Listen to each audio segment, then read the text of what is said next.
Hello guys, i-share namin sa inyo.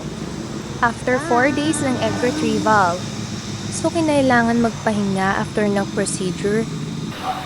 Magkwento ko lang ang naging experience namin after the egg retrieval dahil wala na kaming video ng kapanahon na yon. Dahil medyo nagpanic kami ng kaunti. So after the egg retrieval, kinailangan namin bumalik ng clinic.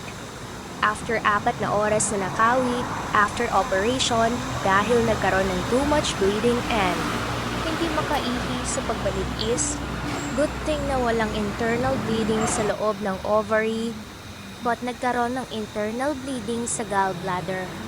Kaya nagkaroon ng effect na hindi makaihi.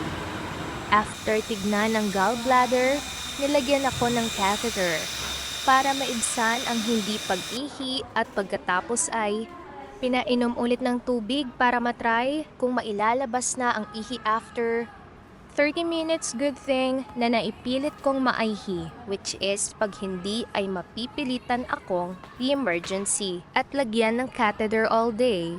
Move forward, naging okay naman lahat, nagpainga bed rest para maibalik ang lakas at hindi magkaroon ng infection. At ngayon, preparing naman kami for egg transfer.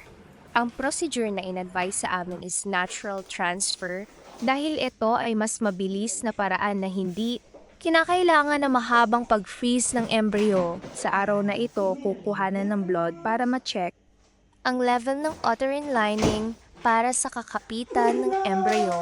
Diyan ay kukuhanan sa siyam ng dugo para malaman yung hormones level na binigyan din kami ng reseta na gamot for progesterone level para mas tumaas ang level ng uterine lining niya. Dito, din ay in-advise kami na possible na tatawag sila before 7 p.m. if necessary na mag-additional ng progesterone using syringe if ever na hindi mamiit ang level ng uterine lining niya.